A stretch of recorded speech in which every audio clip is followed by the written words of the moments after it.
watch out.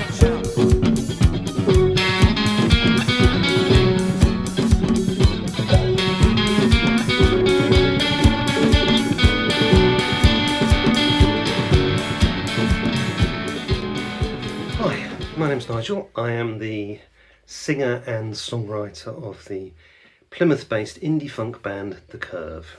And this is my podcast, Songs and Nobody Asked Me For.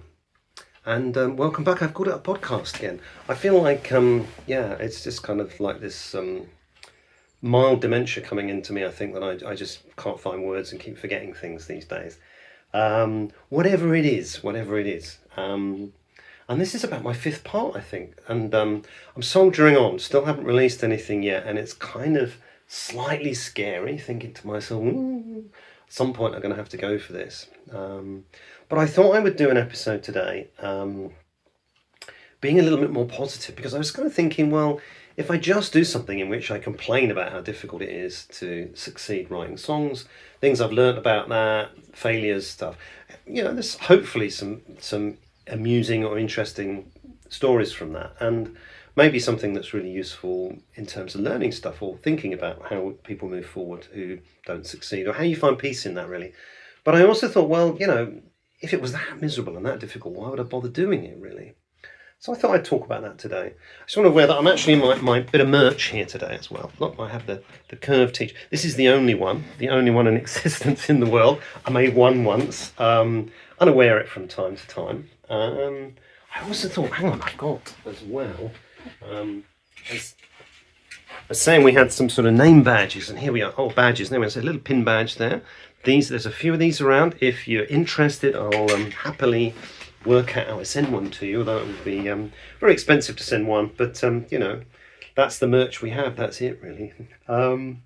So I was thinking, why is it that I write songs still, and why is it that I still perform original music? What are the things I enjoy about that? What are the things I enjoy about it? And I was walking the dogs this morning, and I was kind of thinking, what's the first thing I'd say about that? And as a process. So the first thing is the buzz of ruminating around a new idea.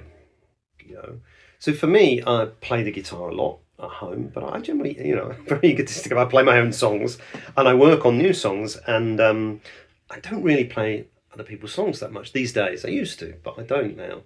So I'll be practicing our stuff, because I'm a big stickler for practice, and we practice every week, and I'm quite rigorous. We go through sets, and that. We'll have a different podcast later on bands as a dictatorship, because my experience is that's the way they work best, and everybody's happy then. They know who they are.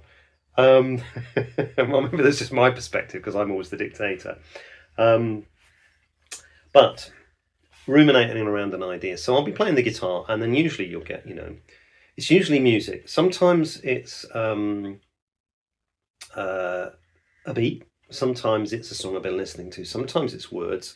Sometimes I'll get a little idea or a line of something. But usually it's a couple of chords that go together, or it's a rhythm or something that fits together.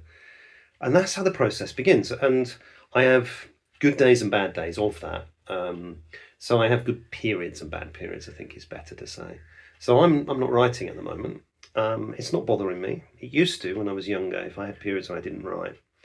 So I've probably not written anything or had any thoughts of writing anything for a couple of months now. Prior to that, I was kind of on fire for me these days. When I was younger, I used to churn the stuff out pretty badly. But nowadays, I write from time to time, and usually I'll write a song and then I'll bring a song to the band. But a few months ago, I decided I wanted, rather than us releasing an EP next time, I wanted to release an LP. It's not going to happen. EPs are fine. So I ended up with 4 new songs over a 2-month period, all of which I really like, all of which are a bit different. But when I bring them to the band, which is the way it works, two have worked themselves out. We have 2 great new songs. I'm really happy with them. If you look on our Instagram account or our Facebook account, that's hashtag Music The Curve. You will see little clips of videos of a gig we played the other night, playing one of the new songs. Really chuffed about that, But I can sometimes get a load going. Usually it's one, but once I get going with it, it's the process is I wanted to say the word delicious process, but it's not. That's a bit weird.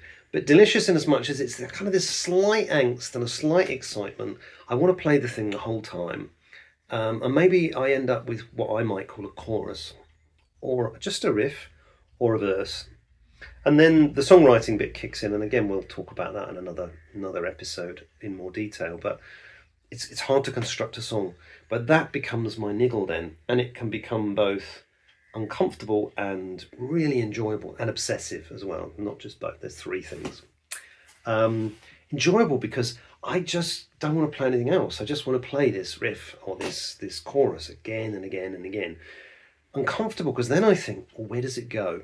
Where does it go? And I just love all this process. So this process of constructing, bringing something together, and then eventually, I'm one for a bridge as well. I like to have something in the middle that's different, that then connects it back to either another verse or usually a chorus. So we usually, generally speaking, in my head, it's verse, chorus, bridge, chorus, finish, maybe a lead break, something in the middle, but not always. Sometimes I like to do things quite differently from that, but that's a general structure in my head.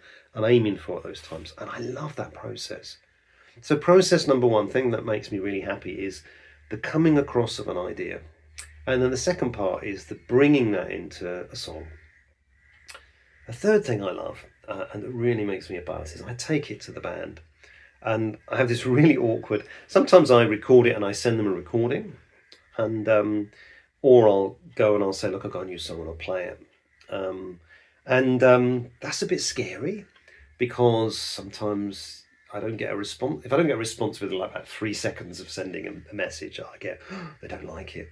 But sometimes I get really positive responses, and sometimes neutral, maybe it's okay, I'll just give it a try. But sometimes people really love it. We occasionally will get a song. We've had one recently, which is the song in that video actually, and everybody just said, the minute I'd sent it, they said, oh, we like this. And I know they've really liked it when we come to practice, and everybody's practiced it. And John will have an amazing bass line already because I've just been riffing on this song you've written, and that's just so exciting, because I've got this group of great creative people that are then just enlarging something that I've done and just taking it and running on with it. And sometimes it's like, oh wow, I wasn't expecting that. Sometimes it's, no, I'm not sure I like that.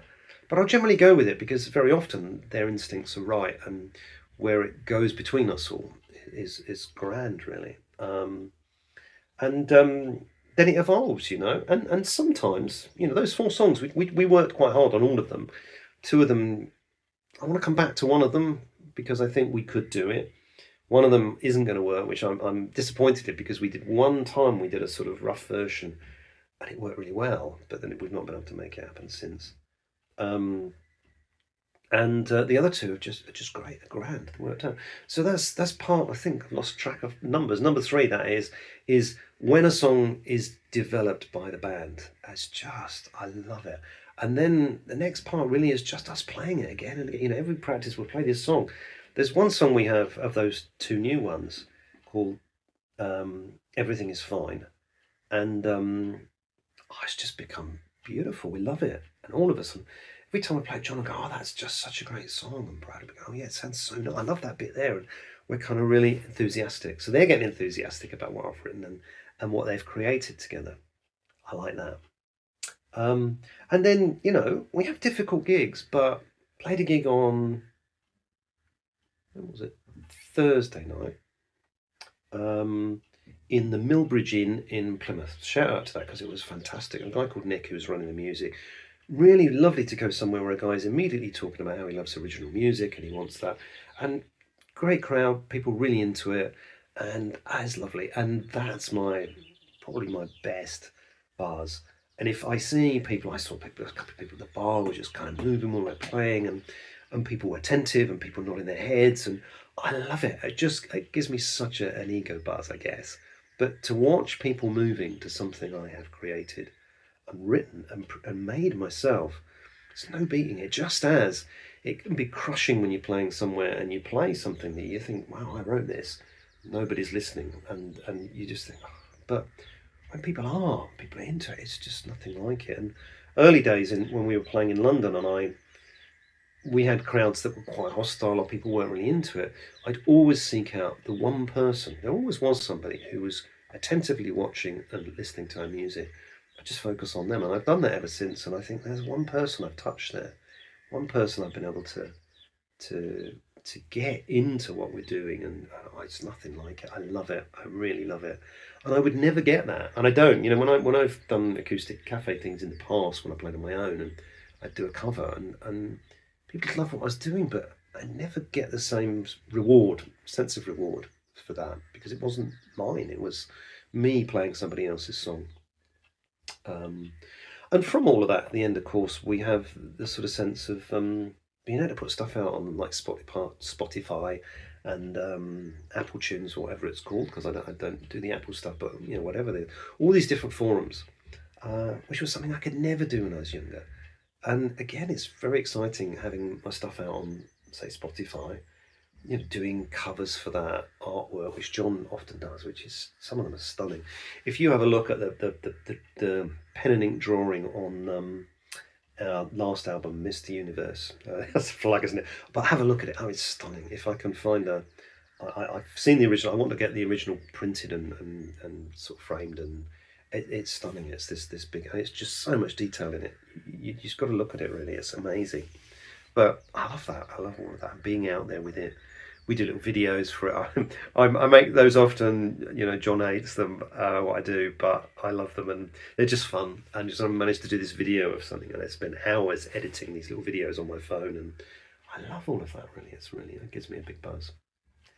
So there we are. I think that's all I'm going to say, because otherwise I'm going to go on and on and on. Yeah, it's been good to speak to you about something that I enjoy, really. And with that, I feel good. I'm going to go and do something. I might actually wash my car, which is a bit depressing, but there you go. No, I'm going to enjoy it. Yeah, do subscribe to this if you're enjoying it. Do say you like what we're talking about here. Another one will be coming up soon.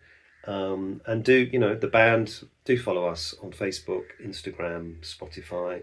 # Music the Curve. You can find videos of ours on YouTube. Love you to follow the curve, and thank you for listening and watching, and have a great day. When we were younger, passion burned through the night. Nothing was impossible when we were younger. Now this is me, deep